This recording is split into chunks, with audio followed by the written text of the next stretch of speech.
Acclamez le Seigneur avec joie, les fidèles et vous, les hommes droits. Louez le Seigneur avec des instruments, jouez la plus belle musique en l'adorant.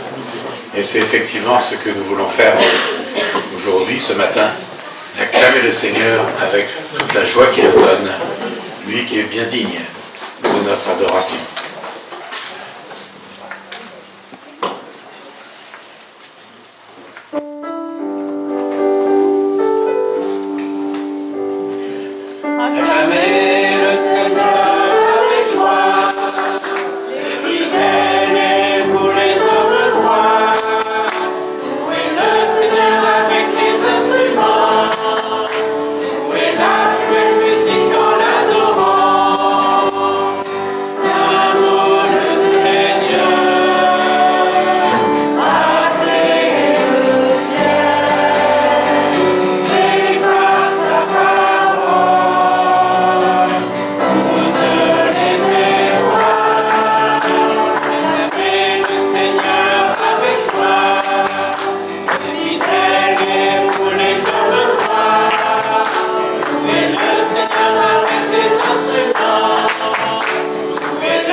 Oui, en effet, notre Dieu, nous voulons t'acclamer, te louer, t'adorer, toi qui as tout fait pour nous, qui as envoyé ton Fils unique pour nous délivrer de la puissance du péché. Et ainsi nous voulons te louer, t'adorer, t'apporter toute notre reconnaissance, tout notre amour, ce que nous faisons encore, en te remettant aussi tous ceux qui sont retenus, que tu veuilles être avec chacun et être ce petit sanctuaire pour chacun et qu'il puisse recevoir aussi la joie du Seigneur. Ainsi encore nous restons cette prière dans le précieux de Jésus. Amen. Amen.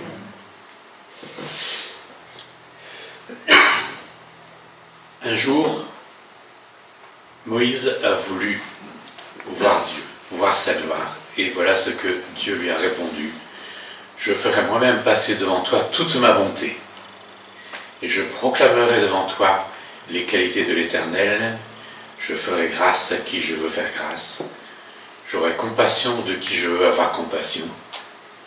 Mais tu ne pourras pas voir ma face, car nul homme ne peut me voir et demeurer en vie. Et l'Éternel lui dit encore, il y a un lieu près de moi. Tiens-toi debout sur le rocher, et quand ma gloire passera, je te mettrai dans le creux du rocher, et je te couvrirai de ma main, jusqu'à ce que j'aie passé. Puis je retirerai ma main, et tu me verras de dos, mais ma face ne pourra être vue. Nous voyons là toute la compassion, toute la prévenance de l'Éternel pour Moïse, qui s'occupe personnellement de lui et le place dans le rocher, ce rocher qui préfigure déjà le Seigneur, qui nous avons pu donc être protégés. Un peu plus loin dans l'histoire d'Israël, nous sommes du temps des rois, et il y a Élie qui est très découragé parce que le roi Akab est un roi impie et il l'a fortement persécuté.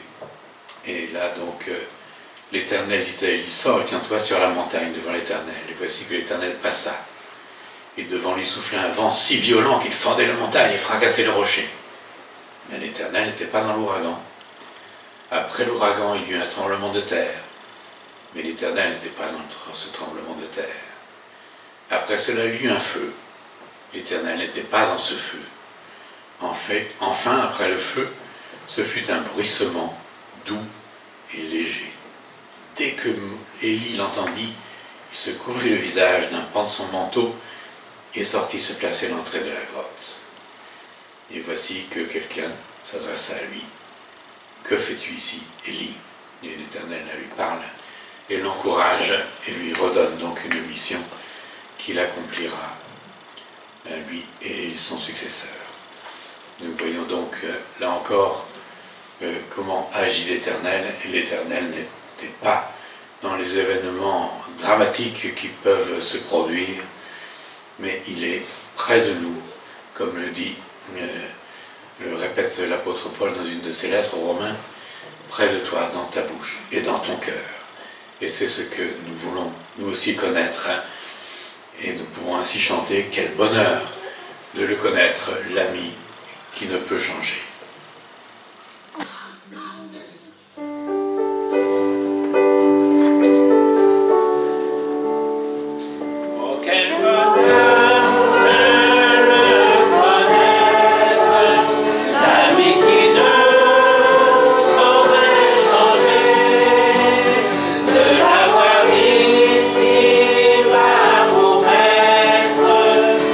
Défenseur et pour berger.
Nous voyons dans le livre d'Ézéchiel un passage qui est extrêmement intéressant. On y parle d'un fleuve d'eau vive. Et nous voyons donc l'homme me ramena vers l'entrée du temple, et je vis que l'eau jaillissait de dessous le seuil du temple, du côté de l'est, la façade du temple étant à l'est. Et l'eau s'écoulait du côté sud de l'édifice en passant au sud de l'autel. Et me fit sortir par la porte nord et m'en fit contourner l'extérieur jusqu'à la porte orientale. Je vis l'eau sourdre du côté droit de cette porte. Il s'éloigna vers l'est, un cordeau à la main. Elle mesura 1000 coudées, 500 mètres, en aval, et me fit traverser l'eau. Elle m'arrivait jusqu'aux chevilles. Il mesura encore 500 mètres et me fit de nouveau traverser. L'eau me venait jusqu'aux genoux. Encore 500 mètres, et l'eau me venait jusqu'à la taille. Et encore 500 mètres, c'était maintenant un torrent que je ne pouvais plus franchir, car l'eau était si profonde qu'il fallait nager. On ne pouvait plus le traverser autrement. Et il me dit, fils d'homme, qu'as-tu vu? Il me ramena sur le bord du torrent. Lorsque je fus revenu, j'aperçus sur les deux rives des arbres en très grand nombre. Le personnage me dit, ces eaux s'écoulent vers la région est du pays. Elles descendent dans la plaine du Jourdain et se jetteront dans la mer morte. Quand elles se déverseront dans la mer, celle-ci sera assainie. Partout où passera le double torrent, les animaux foisonneront et pourront vivre. Il y aura beaucoup de poissons, car les eaux viendront assainir la mer, et la vie se développera sur tout le passage du torrent. Sur les rives de la mer s'établiront des pêcheurs depuis En-Gedi jusqu'à En-Eglaim. On étendra les filets, des poissons de toute espèce seront très abondants, tout comme dans la mer Méditerranée. Le long du torrent, sur chacune de ses rives, croîtront toutes sortes d'arbres fruitiers, dont le feuillage restera toujours vert et dont les fruits ne s'épuiseront jamais. Chaque mois, ils porteront de nouveaux fruits, grâce aux eaux provenant du sanctuaire. Leurs fruits seront bons à manger et leurs feuilles serviront de remède. Donc, quelle est la bénédiction qui sort donc du temple de l'Éternel? Cette bénédiction qui est pour nous, qui est notre apanage, parce que le Seigneur est celui qui nous apporte cette bénédiction. Et on voit que plus le temps passe, plus on progresse le long de ce fleuve, plus il est grand, plus il est profond, plus il est large. Et on peut comparer cela, on en parlait vendredi, à propos de la lettre aux Éphésiens, où nous voyons l'amour du Seigneur qui est long, large, haut et profond. Et cela pas long de 500 mètres, large de 500 mètres, haut de 500 mètres et bas de 500 mètres, non. D'une hauteur, d'une longueur, d'une largeur, d'une profondeur infinie, comme ce fleuve l'est, pour finir. Et tout ce qui était pollué, donc tout ce qui était trop salé à cause dans la mer morte, et bien cela est fini. Et on voit la bénédiction s'accomplir, et tout le monde en profite, tous ceux qui sont au bénéfice de ce fleuve de la grâce. Comme un fleuve immense est la paix de Dieu, toujours à l'avance, partout, en tout lieu.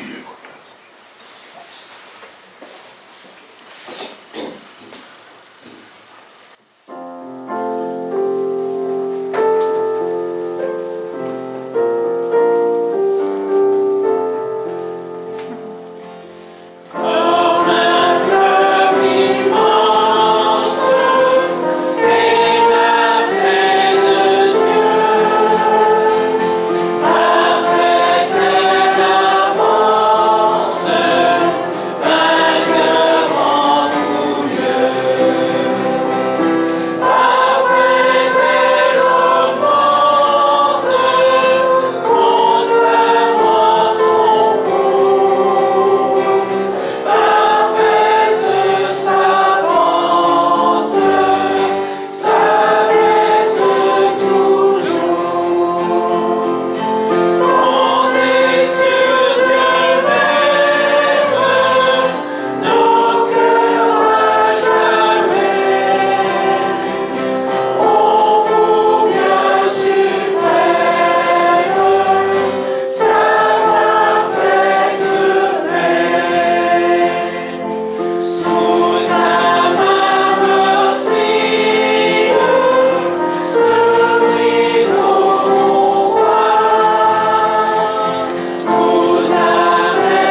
l'œuvre du Seigneur Jésus qui nous a permis de nous approcher de toi sans aucune contrainte.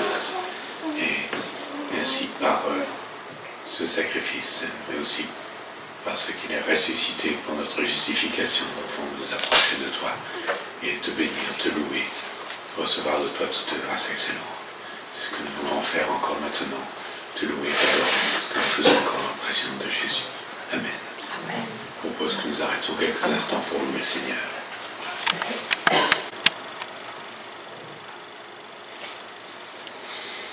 Et ainsi nous pouvons nous abandonner à cet amour, à ce que le Seigneur veut pour nous. À Jésus, je m'abandonne. Tout ce qu'il m'a dit, je le crois.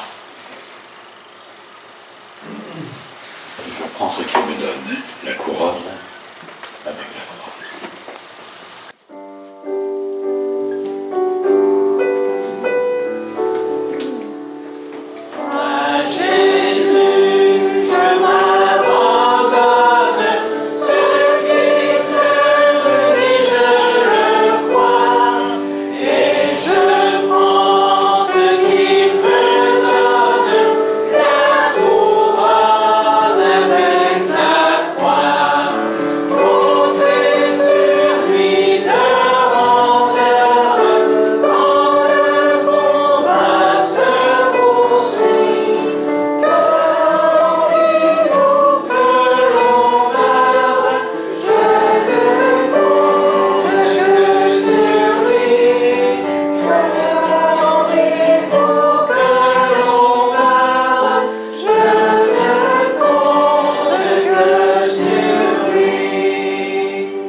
Et si nous comptons sur le Seigneur, c'est parce qu'il a tout fait pour nous. Et comme nous le rappelle l'apôtre Paul dans cette lettre aux Philippiens, il n'a pas regardé comme quelque chose à posséder, à ravir, que d'être égal à Dieu, mais s'est anéanti lui-même pour dans cette forme d'esclave, cette dernière place, et qui nous a permis de nous approcher de lui. Mais Dieu lui a donné un nom au-dessus de tout nom, afin qu'au nom de Jésus, ce poids tout genou céleste, terrestre et infernaux, et que tous disent que Jésus est Seigneur à la gloire de Dieu le Père. Et c'est ce que nous voulons maintenant célébrer en prenant ce repas que le Seigneur a préparé pour nous. Et je lirai donc un petit passage dans le livre des Actes où nous voyons Pierre qui s'adresse donc à la foule, et nous voyons qu'il dit d'une voix forte: écoutez-moi bien, vous tous qui habitez la Judée et vous tous qui séjournez à Jérusalem. Comprenez ce qui se passe. Certains d'entre vous insinuent que ces hommes seraient ivres. Est-ce qu'ils avaient prophétisé au nom du Seigneur en témoignant donc dans les langues de tous ceux qui venaient de la diaspora, qui venaient de tout le bassin méditerranéen pour la fête de la Pâque. Il est à peine 9h du matin. Maintenant se réalise ce qu'avait annoncé le prophète Joël. Voici ce qui arrivera, dit Dieu. Dans les jours de la fin des temps, je répandrai de mon esprit sur tout le monde, sur toute personne. Vos fils, vos filles prophétiseront, vos jeunes gens par des visions, vos vieillards par des songes recevront des révélations. Oui, sur mes serviteurs comme sur mes servantes, je répandrai de mon esprit en ces jours-là. Ils prophétiseront. Je ferai des miracles, et là-haut dans le ciel, et ici-bas sur terre, des signes prodigieux, du sang, du feu, des colonnes de fumée. Et le soleil s'obscurcira, la lune deviendra de sang, avant la venue du jour du Seigneur, ce jour grand et glorieux. Alors seront sauvés tous ceux qui invoqueront le Seigneur. Écoutez bien, Israélites, ce que j'ai à vous dire. Vous le savez tous, Jésus de Nazareth, cet homme dont Dieu vous a montré qu'il l'approuvait en accomplissant par son moyen au milieu de vous des miracles, des signes et des actes extraordinaires, il a été livré entre vos mains conformément à la décision que Dieu avait prise et au projet qu'il avait établi d'avance. Et vous l'avez tué en le faisant crucifier par des hommes qui ne connaissent pas Dieu. Mais Dieu a brisé les liens de la mort, il l'a ressuscité, car il était impossible que la mort le retienne captif. En effet, David a dit de lui: je garde constamment les yeux fixés sur le Seigneur, car il est à ma droite, pour que je ne vacille pas. Voilà pourquoi mon cœur est dans la joie, et mes paroles débordent d'allégresse. Même mon corps reposera dans l'espérance. Tu ne m'abandonneras pas dans le séjour des morts, tu ne laisseras pas un homme qui t'est dévoué se décomposer dans la tombe. Car tu m'as fait connaître le chemin de la vie, et tu me combleras de joie en ta présence. Mes frères, permettez-moi de vous parler franchement. Le patriarche David est bel et bien mort et enterré. Son tombeau existe encore près d'ici aujourd'hui. Mais il était prophète et il savait que Dieu lui avait promis, sous la foi du serment, de faire asseoir sur son trône un de ses descendants.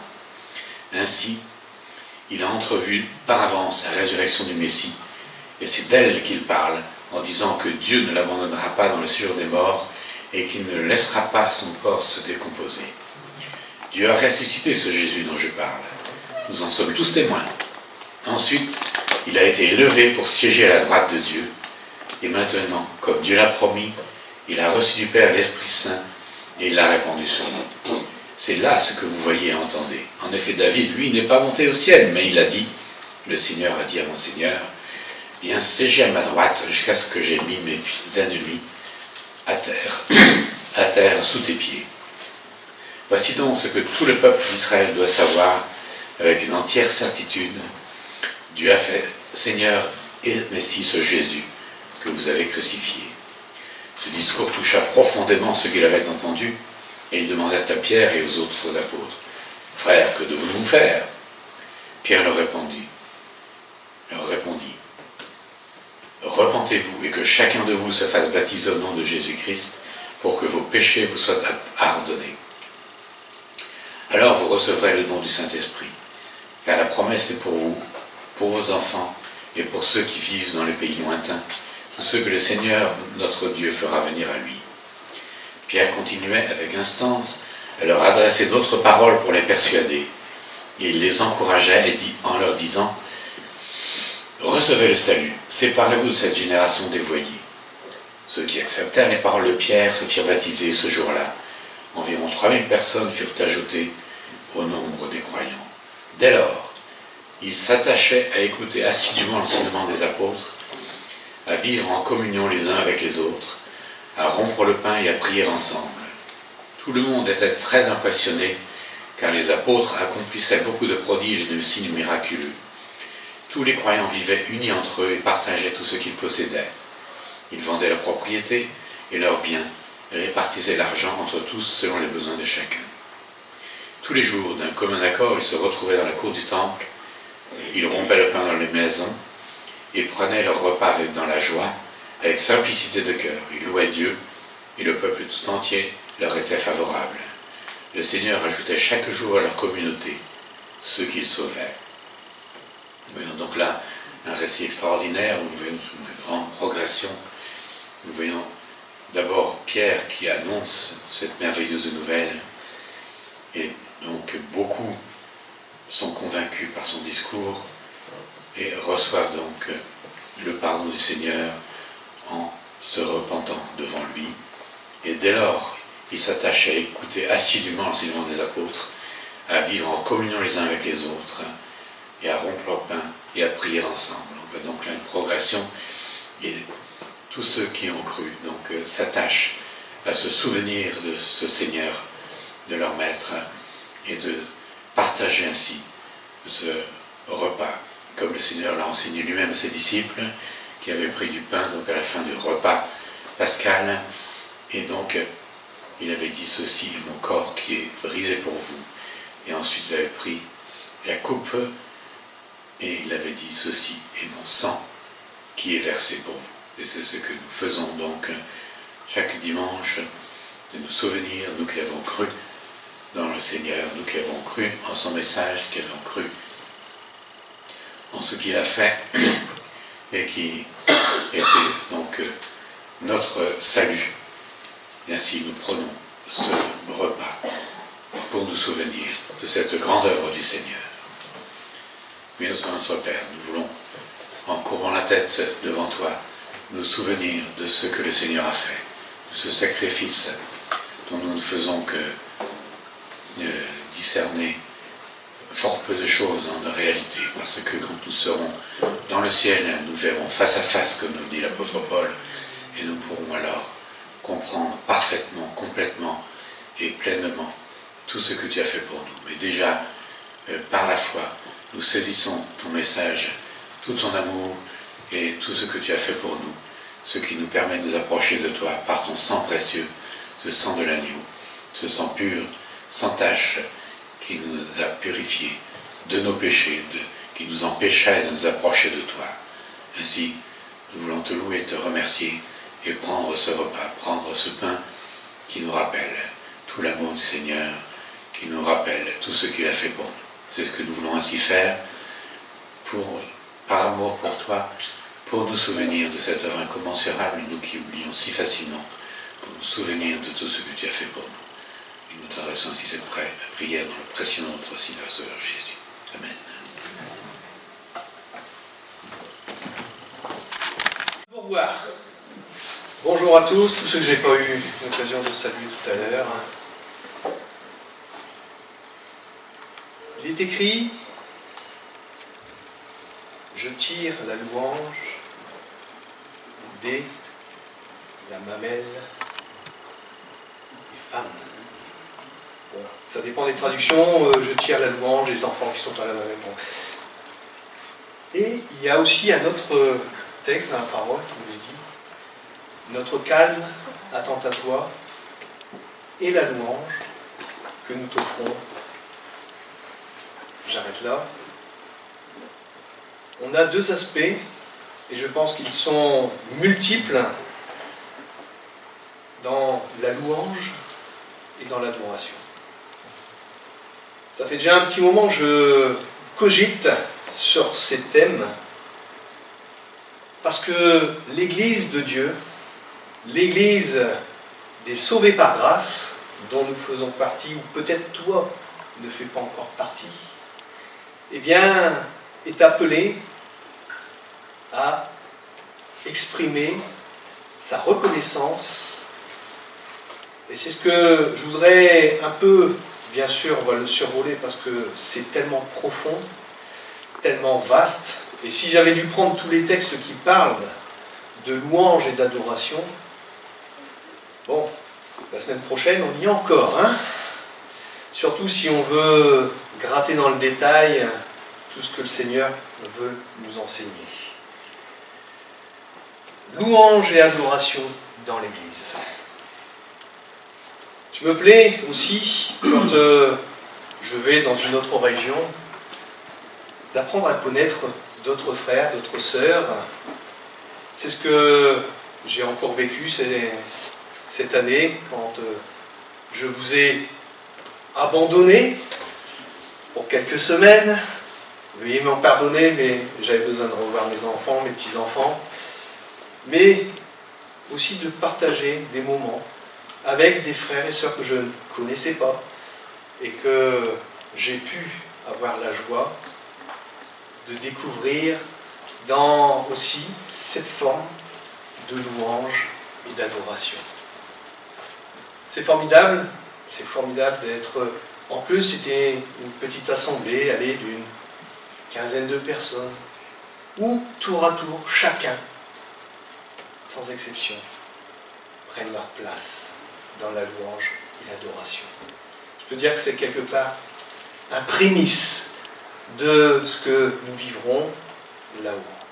Chacun prendra sa place dans la louange et l'adoration.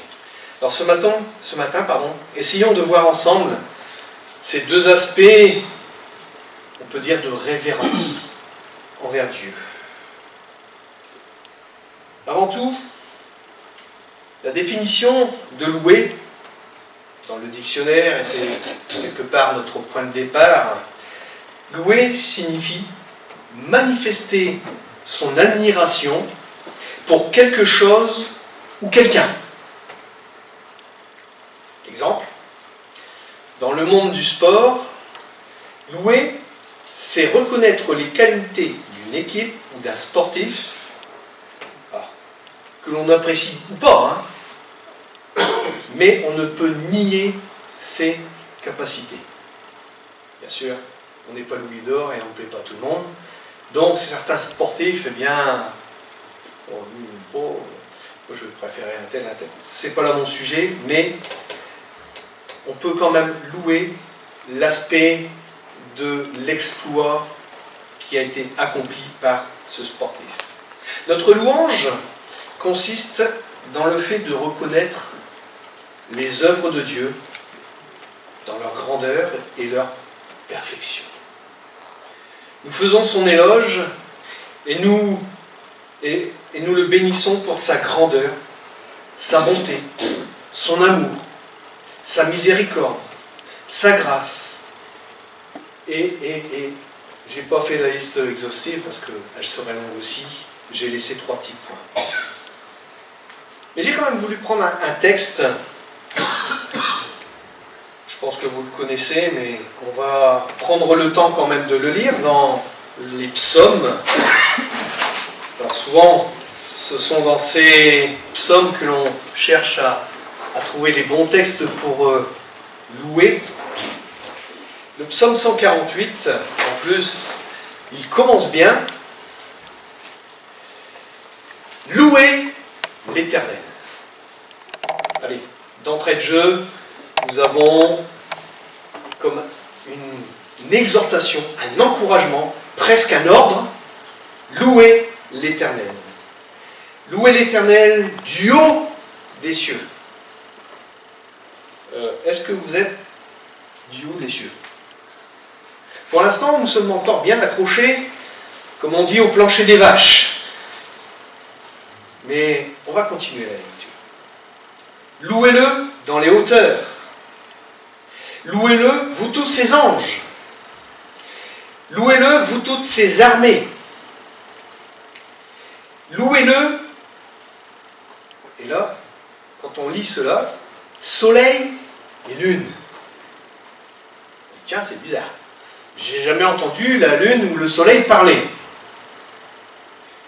Mais quand on sait que chaque astre émet des signaux, des vibrations et tout, j'en passe et des meilleurs, on peut dire que quelque part, tout cela, eh bien, c'est le Seigneur qui l'a voulu et cela exprime ce que Dieu a voulu, c'est-à-dire quelque chose qui ne soit pas simplement là, qui est inerte, mais aussi qui ait une résonance. Oui, louez-le, astre lumineux, louez-le, ô cieux des cieux, vous aussi, nuages chargés d'eau, là-haut dans le ciel. Pourtant, on essaye, nous, de louer le Seigneur avec nos mots, avec ce que le Seigneur nous a donné, on va dire, de voir, de comprendre. Mais là, au travers de ces passages, il nous est quand même exprimé que toute la création, eh bien, exprime quelque chose de merveilleux, parce que quand Dieu a créé, il a dit que cela était bon. Certes, après que l'homme fut créé avec la femme, il dit que cela était très bon. Il vit dans le sens, il vit, oh tiens, ce que j'ai fait là, c'était très bon. Non, je ne pense pas que ça soit la vraie pensée. Dieu ne s'est pas aperçu, tiens, d'un seul coup, que ce qu'il avait fait était très bon.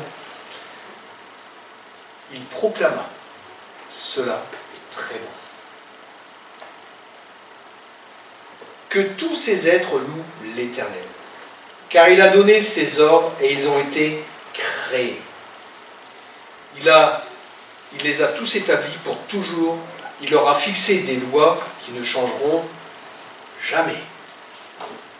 Là, on a une première partie pour, on va dire, un peu la Terre, le cosmos, premier ciel, deuxième ciel, tout ce qui a été fait pour placer, parce que nous sommes placés en un endroit bien précis, centre de l'univers, ce que Dieu a voulu placer, c'est-à-dire sa gloire, mais aussi sa gloire dans tout ce qu'il a fait autour. C'est vrai que ce jardin dans lequel Dieu a placé l'homme, c'était un jardin parfait, d'excellence, mais tout ce qui était autour aussi était parfait et excellence. Louez l'Éternel, vous qui êtes sur la terre, vous, monstres marins. Et on revient sur un autre aspect. Les animaux, ceux qui sont dans la mer, ont la possibilité, cette possibilité de louer l'Éternel. Vous tous, abîmes, éclairs, grêle, neige, brume, vent impétueux, qui exécutez ses ordres. Vous, montagnes et collines, arbres fruitiers, tous les cèdres, animaux sauvages, et tout le bétail, tout ce qui rampe ou qui vole, chefs et princes de la terre, jeunes gens et jeunes filles, vieillards et enfants, louez l'Éternel. Car tout en lui est admirable, et sa majesté domine, et la terre et le ciel. Il a préparé un libérateur pour son peuple. C'est un sujet de fierté pour tous ses fidèles, pour tous les Israélites, peuple qui vit près de lui. Louez l'Éternel. Ce psaume, intéressant, mais aussi très riche en enseignements, c'est vrai, dresse une liste qui est quand même assez surprenante. Le soleil, les arbres, les anges, les animaux, les enfants, les rois, bref, j'ai marqué en bref, tout ce que Dieu a créé. Tu es une créature de Dieu. Ainsi, toute la création dit, proclame les merveilles de Dieu, et même y compris certains hommes non régénérés par l'Esprit de Dieu, ils peuvent être là devant parfois un spectacle formidable, quelque chose qui va les éblouir. Ils vont découvrir quelque chose. Waouh! Rien que le fait de faire ça, waouh! Eh bien, quelque part, c'est aussi une louange. Parce que est-ce que l'on peut faire waouh devant rien? Non. À mon avis, vous êtes comme moi, à moins qu'on s'esclave de rien. Mais une fois rien, c'est rien, mais 3 fois rien, c'est pas grand-chose. Et si on devait s'exclamer devant tout ce que le Seigneur a fait, on pourrait être en extase, on va dire, à chaque instant. Chaque instant de notre vie, quand on regarde les perfections, eh bien, les perfections divines, les perfections de la création. Comment Dieu, et là, il nous est dit, il a fixé les lois, des lois immuables. On connaît tous cette première loi, je prends quelque chose, je lâche, qu'est-ce qu'il fait? Il monte au plafond. Non. La gravité. C'est une des lois, et pourtant il y en a moult. Il y a plein de lois que le Seigneur. Et on en découvrira encore. On en découvre. Et pourtant, toutes ces choses eh bien, contribuent à la perfection du maintien de l'œuvre de Dieu dans sa création.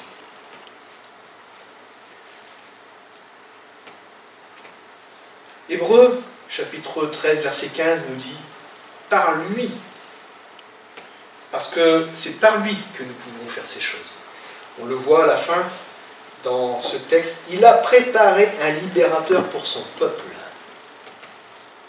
Et ce libérateur, c'est Jésus. Jésus-Christ. Jésus, parfaitement homme, Christ, parfaitement Dieu. Il a préparé un libérateur pour son peuple. Je reviens à mon texte. Par lui, offrons sans cesse à Dieu un sacrifice de louange, c'est-à-dire le fruit de lèvres qui confessent son nom. Notre rôle en tant qu'Église, dans la communion fraternelle, dans ces moments que nous partageons, eh bien, c'est de proclamer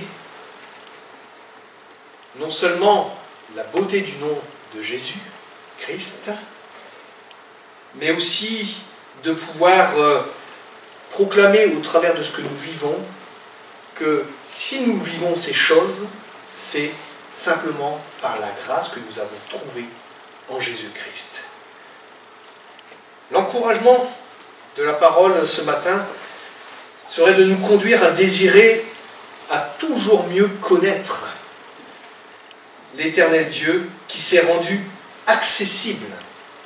Et j'insiste là-dessus parce que dans un autre passage, il nous est dit qu'il est dans une position inaccessible parce que Dieu est, même pour nous, intemporel, parce que même le temps a été créé pour l'homme. Je suis celui qui suis. Je suis celui qui suis, c'est-à-dire que je me définis par ce que je suis, c'est-à-dire intemporel. J'étais, je suis, je serai. C'est-à-dire qu'il n'y a pas de temps. Le temps a été créé pour chacun de nous.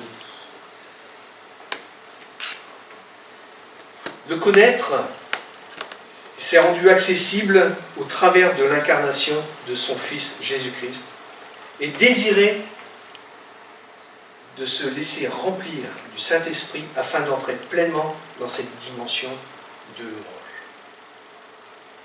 Est-ce que l'on est capable de pouvoir aller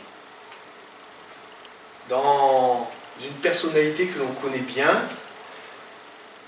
ou moins bien, ou pas beaucoup, de pouvoir parler de lui, de proclamer des choses de lui? Si vous le connaissez bien, quelque part, ça va couler tout seul. Si vous avez, on va dire, eu quelques relations, vous allez peut-être commencer à vous gratter un peu la tête pour dire, bon, en fait, qu'est-ce qu'il a fait? Et si vous l'avez rencontré qu'une seule fois, cela va être très difficile pour chacun de nous. Parce que pour connaître quelqu'un, il faut avoir une relation.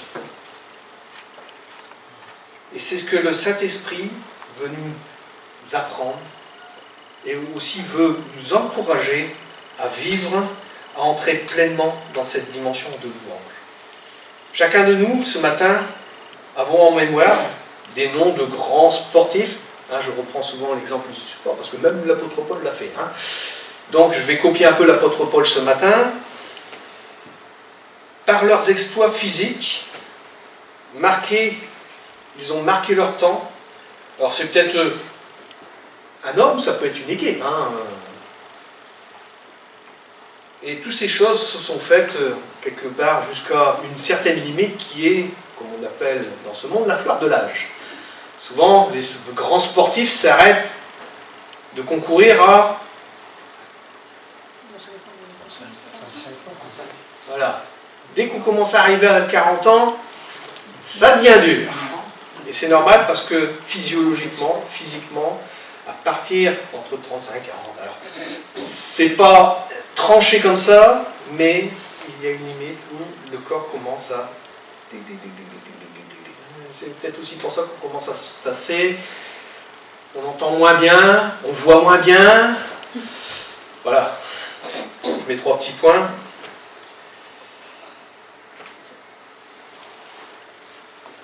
Une fois qu'ils ont pris cette première place sur le podium, wow, c'est formidable. Et puis il a fait ceci, et puis il a fait cela. Et puis un jour, on n'en entend plus parler. Parce que la parole de Dieu nous dit, l'homme est comme une vapeur, elle passe. Elle n'a qu'un temps. Elle n'a qu'un temps. Nous avons sûrement été éblouis, voire même émerveillés de savoir que quelqu'un a décroché la médaille d'or. Ou une équipe a remporté la Coupe du Monde. Ouais, ils ont porté haut et fort. Ils ont remporté cette victoire. Formidable. Alors on les a soutenus ou pas. Après, chacun fait comme il veut. Certes, ce fut formidable. Puis le temps passe, comme je l'ai écrit, et le monde et sa convoitise aussi. Mais, et c'est là que je veux appuyer sur ce mais, Dieu nous a donné le grand, le vrai vainqueur, le roi des rois, le Seigneur des seigneurs, lui qui a vaincu la mort et l'ennemi de nos âmes. Tout dans la parole nous montre ses hauts faits. Tout. Et on y découvre aussi le cœur de notre Père. Le cœur du Père, je pense. Je fais un peu référence à ce qui s'est passé, c'était dimanche dernier, où Serge Hubert est venu, c'est le dimanche d'avant, pardon. Où il a pu parler du cœur du Père. Parfois, ces pères que on a très proches et parfois lointains ou parfois même inexistants. Mais Dieu est un Père pour chacun de nous.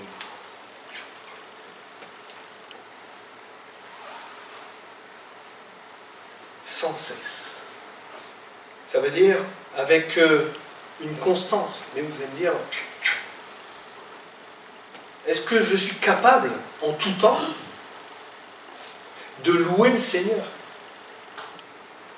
dans toutes circonstances, toutes situations? Et là, il y a ce verset, Actes chapitre 16, verset 25. Je pense que vous le connaissez bien. Vers le milieu de la nuit, Paul et Silas dormaient en chantant. Ah, bien, au moins un qui suit.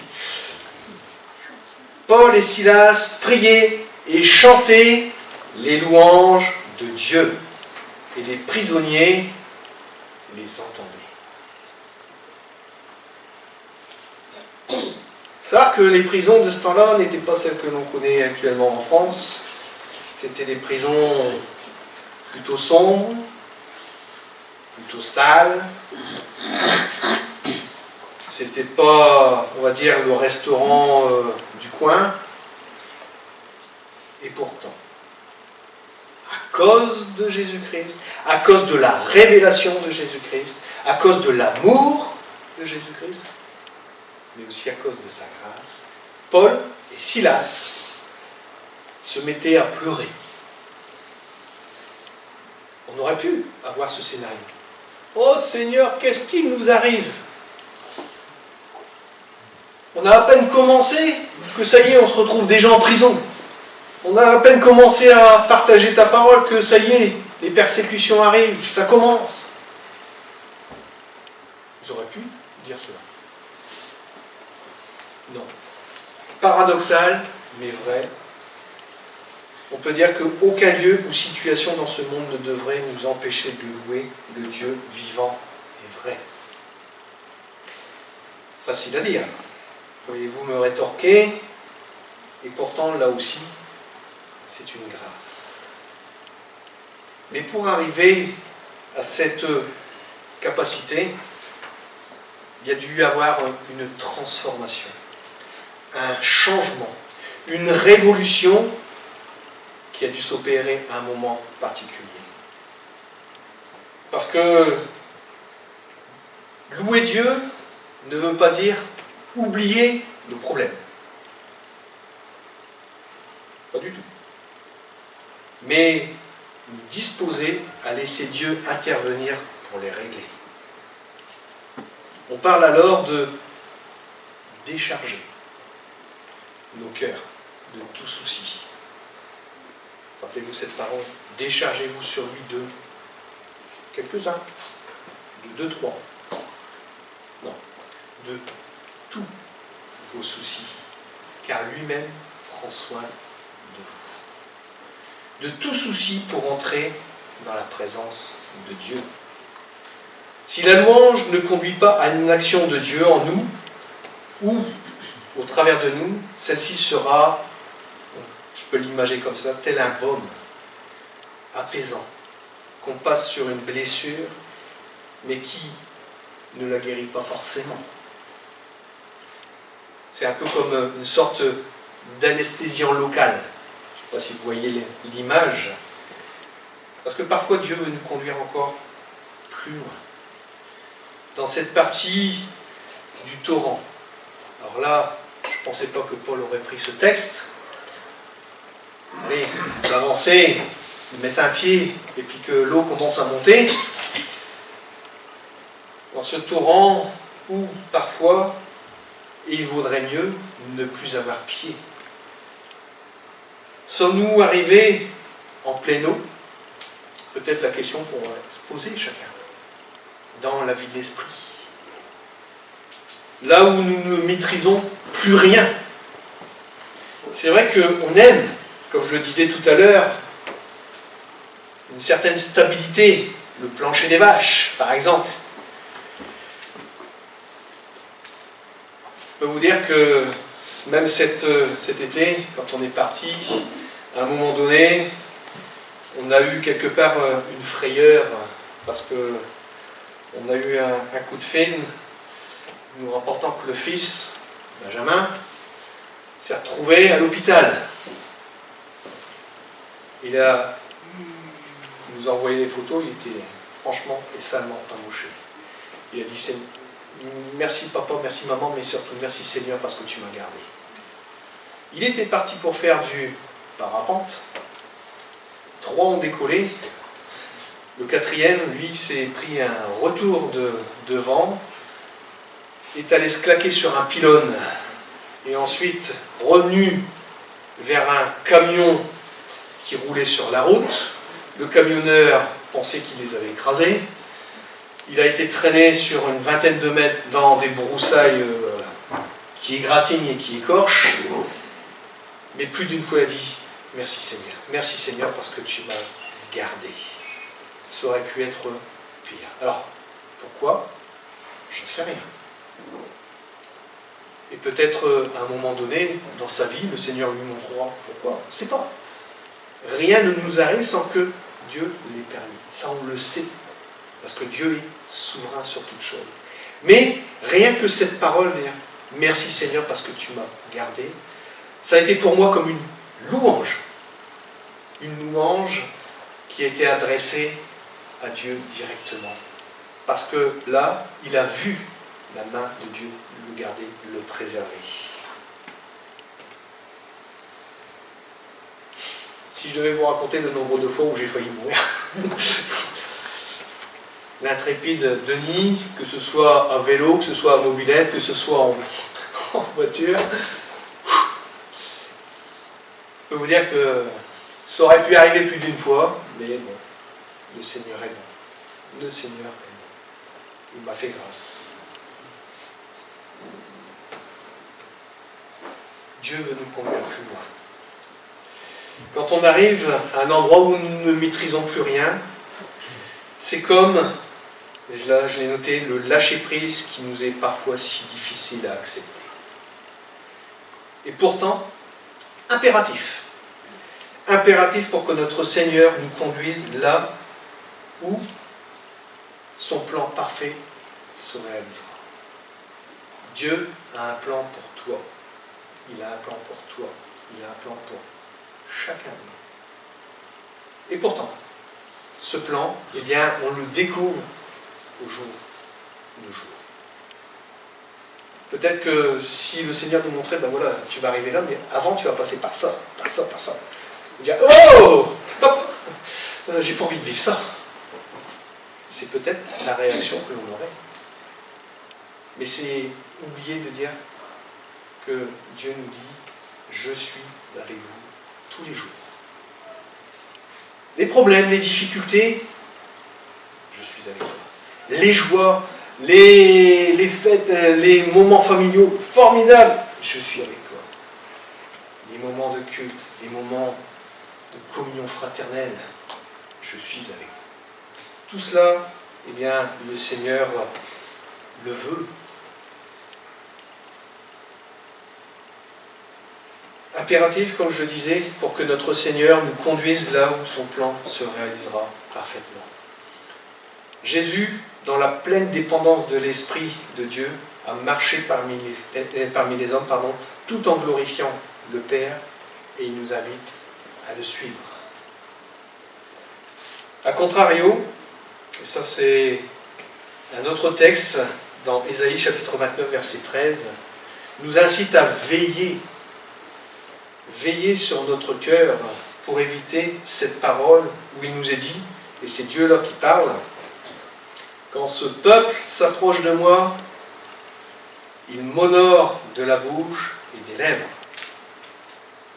On est toujours dans la louange là.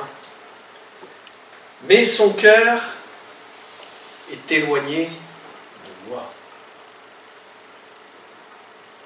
Que celui qui est debout prenne garde de tomber. Quand ce peuple s'approche de moi, il m'honore de la bouche et des lèvres, mais son cœur est éloigné de moi. Et la crainte qu'il a de moi n'est qu'un précepte de tradition humaine. On a le même texte que Jésus reprend dans le Nouveau Testament. N'oublions pas que Dieu voit et discerne parfaitement notre disposition de cœur là, à l'instant T. Il sait, il connaît tout de nous. Il sait ce qu'il y a en nous. Et il n'est pas là pour juger, mais il est là pour changer, transformer. Il sait quand nous venons devant lui, si nous venons de façon légère, ou si nous venons de façon à nous courber, à avoir cette révérence devant lui. L'Éternel Dieu a régulièrement plaidé auprès de son peuple pour un retour entier de son peuple, afin que ce dernier marche dans ses voies. Alors peut-être es-tu dans cette position ce matin ? Mais sache que l'amour parfait t'appelle à revenir dans la grâce à cette relation qui a pu être faussée, tronquée, biaisée, par un cœur qui parfois peut s'être laissé éloigner, peu à peu. Et t'empêche, jusqu'à ce jour, eh bien, d'avoir cette louange et cette adoration, et d'exprimer à claire et haute voix, dans la communauté des saints, tout ce que Dieu a fait pour toi. Exprimer ce que Dieu a fait pour nous, c'est aussi témoigner de la grâce et de l'amour de Jésus-Christ. Et en deuxième point, parce qu'il n'y en aura pas trois, notre adoration pour Dieu. Jean chapitre 4, versets 23 et 24. Ce texte aussi, je pense que vous le connaissez. Jésus parle à cette Samaritaine et lui dit « Mais l'heure vient.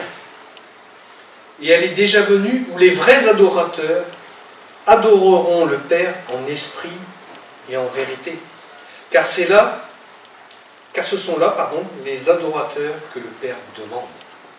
Dieu est esprit, et il faut que ceux qui l'adorent en esprit et en vérité. » Alors, on va gratter un petit peu. Dans les termes originaux, adorer signifie mettre le genou à terre.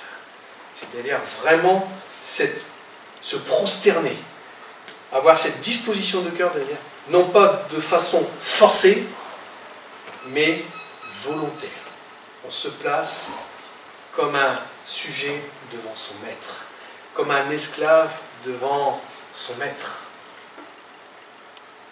Se prosterner, on peut aussi imaginer cela comme une inclinaison respectueuse de l'être entier. C'est effectivement ainsi que le chrétien avance le mieux dans la vie, lorsqu'il s'incline devant son Seigneur, et non pas en gonflant le torse d'une manière orgueilleuse, pensant que Dieu nous sera favorable à cause de nos mérites.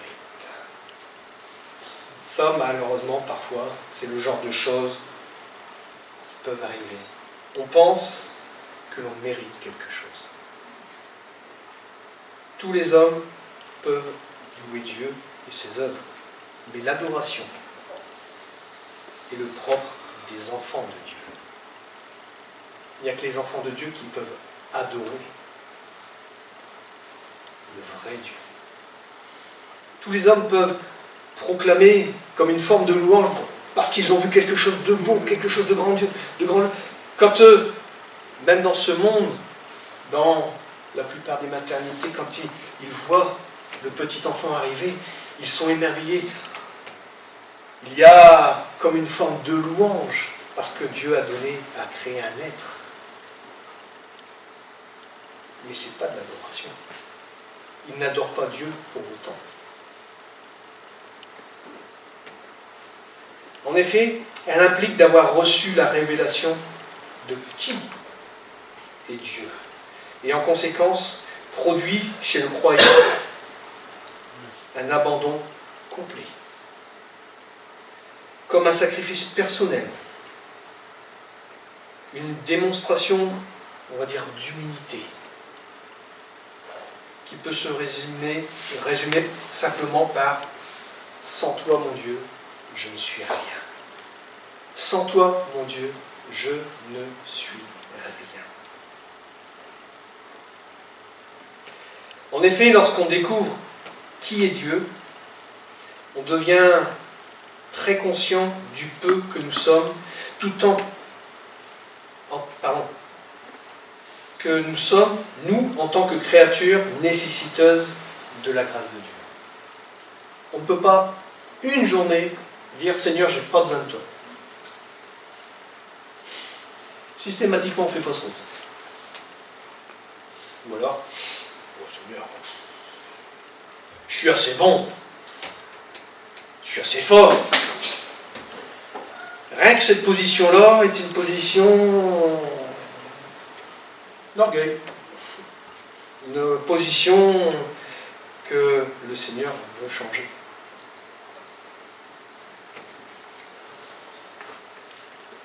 Adorer Dieu, c'est reconnaître et proclamer qui il est, dans ses attributs parfaits. C'est entre autres, l'expression d'une profonde humilité de l'homme devant Dieu. Et même si nos mots peuvent parfois sembler simples à l'oreille de tout un chacun, ce n'est pas, bien sûr, la quantité de syllabes ou de mots prononcés qui feront de nous de vrais adorateurs. Je pense que ça, vous en êtes bien conscient. Ce n'est pas parce que vous allez faire une phrase d'adoration de 5000 mots qu'elle sera, on va dire, plus reçue qu'une simple phrase de 10 mots. mais conduite par l'Esprit. Mais bien la puissance du Saint-Esprit qui nous aidera à infléchir nos cœurs en révérence pour proclamer en vérité dans ce monde et en assemblée que le Dieu Tout-Puissant règne dans nos cœurs. Dieu veut prendre toute la place dans nos cœurs.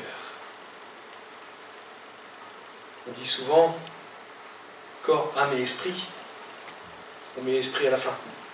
Non, c'était pas comme ça au départ. Au départ, c'était esprit, âme et corps. L'Esprit de Dieu était prééminent dans l'homme.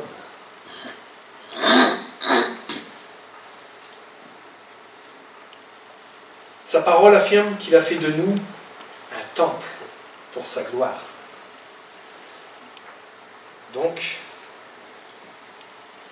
la pierre que nous sommes, cette pierre vivante, fait partie d'un édifice qui s'appelle l'Église et que Jésus-Christ construit au quotidien. Mais aussi, personnellement, devant ton Dieu, tu es le temple du Saint-Esprit. Enfin, l'adoration n'est pas une obligation, mais elle est une évidence pour toute personne qui a découvert Dieu au travers de Jésus-Christ. Et cela, comme tous les dons de Dieu, est une grâce.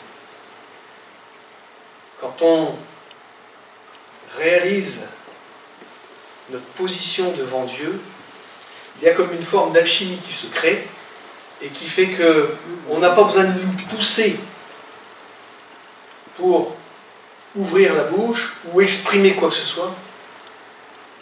Quand on aime, on le dit. Et là, on apporte notre amour et notre reconnaissance et notre louange et notre adoration à celui qui se plaît à recevoir cela.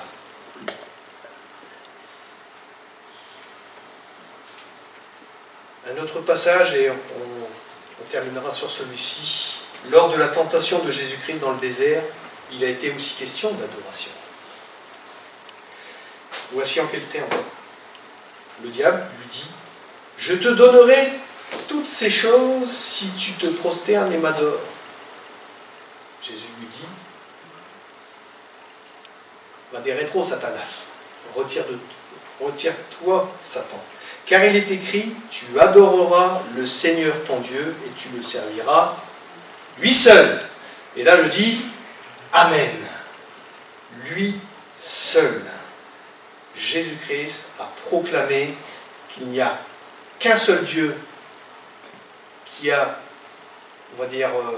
mérite d'être loué et adoré. C'est le seul vrai Dieu. Tu le serviras lui seul. Ainsi, nous comprenons que nous avons été créés pour adorer et servir Dieu seul et non des idoles qui pullulent, des philosophies ou des systèmes humains. Dieu seul. Lorsque l'Esprit de Dieu vient habiter en nous, il rétablit, c'est ça, je l'ai mis entre parenthèses, l'autel. Le désir d'adorer naît et grandit en nous. Il y a des autels, peut-être que Dieu veut encore renverser dans nos vies. Parce qu'ils sont peut-être cachés dans une pièce, un jardin secret, que sais-je. Mais ils sont là, et Dieu n'est pas encore souverain sur cela. Ils n'ont pas encore été renversés. Le désir d'adorer Dieu naît et grandit en nous. Dieu est seul digne d'être adoré.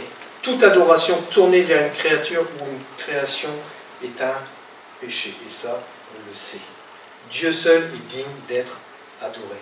Donc en conclusion, on pourrait faire du verset, tiré du psaume 18, verset 3, « Je m'écrie, loué soit l'Éternel, je suis délivré de mes ennemis. » Et ça peut être un argument au fait que la louange aurait un pouvoir, je mets ça entre guillemets, magique.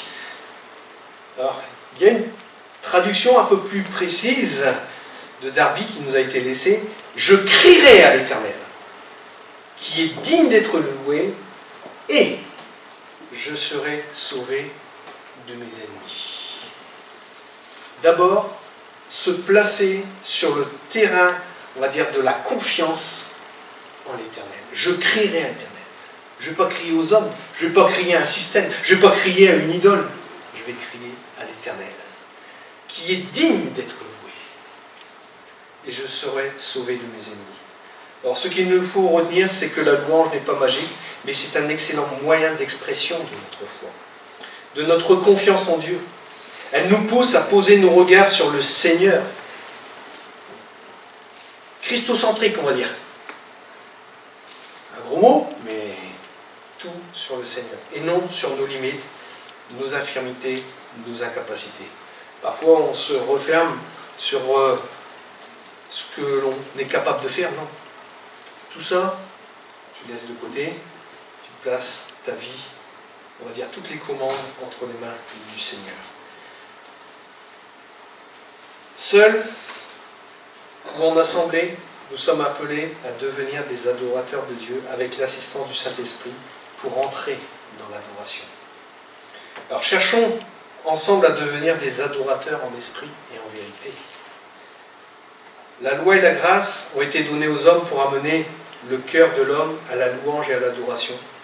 Ce que Dieu recherche, c'est une relation, une communion restaurée avec lui, avec toi, avec moi. Prions ensemble. Seigneur, ta parole est la vérité et nous voulons encore le proclamer. Et nous te prions pour que ce partage de ce matin, la louange, sur la louange et l'adoration, soit comme un point de départ, un nouveau point de départ pour notre vie. Seigneur, nous savons que nous avons besoin de toi.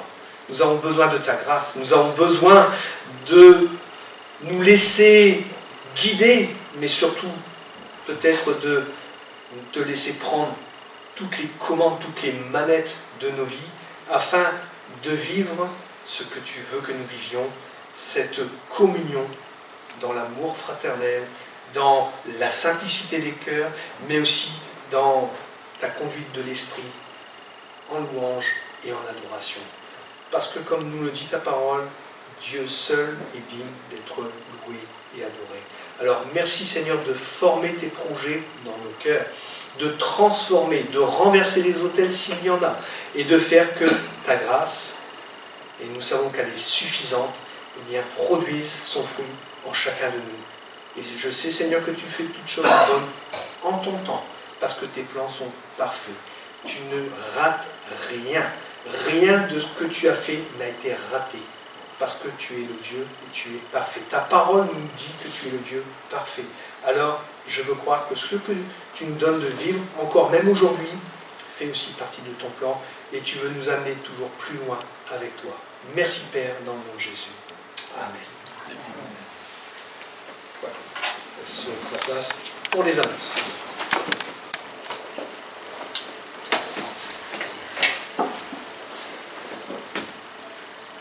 Cette semaine, jeudi à 8h du soir à l'église, réunion de prière, comme d'habitude, bienvenue à tous. Et dimanche prochain, donc 28 août, culte à 10h. Et pour les agendas, prière de rentrée le vendredi 29 septembre de 14h à 18h. 9 septembre. Qu'est-ce que j'ai dit? 29. Si tu veux rentrer plus tard. Donc le 9 septembre, de 14h à 18h. Alors on n'est pas obligé d'être présent pendant toute la durée, mais on peut venir et donc on essaiera d'aborder tous les thèmes qui regardent notre Église. Le 10, c'est à des associations à 9h30 ici même. Et l'Église fait sa rentrée. Donc, l'information du temps la date ou pas? On commence par l'Église après. Oui, il manque la date surtout. Donc la date surtout. Ah, j'oublie la date. C'était le Ça reste 11. dans Javier. Le 11, hein, c'est ça? Oui, c'est ça. Donc le 11 septembre, donc, il y aura donc un repas en commun donc, sur le thème des grillades et avec information et détente qui suivront ce repas. Donc en espérant que le temps s'y prête, mais normalement ça devrait aller.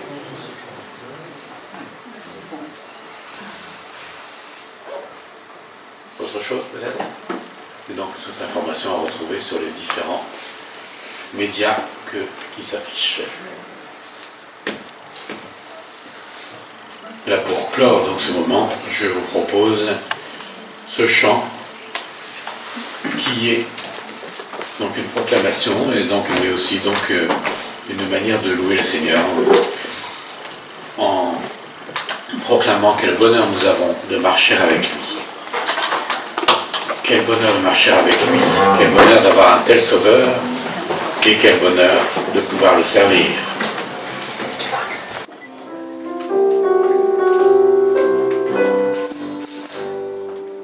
Quel bonheur de marcher avec lui, quel bonheur de marcher avec lui, il conduira tous les pas de mon voyage ici-bas, quel bonheur de marcher avec lui, quel bonheur d'avoir un tel sauveur, quel bonheur d'avoir un tel sauveur, qui me garde dans sa main, me conduit dans son chemin, quel bonheur d'avoir un tel sauveur, quel bonheur de pouvoir le servir, quel bonheur de pouvoir le servir. Il est fidèle et puissant, son cœur toujours me comprend, quel bonheur de pouvoir le servir. Quel bonheur de marcher avec lui, quel bonheur de marcher avec lui. Il conduira tous mes pas de mon voyage ici-bas, quel bonheur de marcher avec lui. Un bon dimanche et bonne semaine à tous. Merci.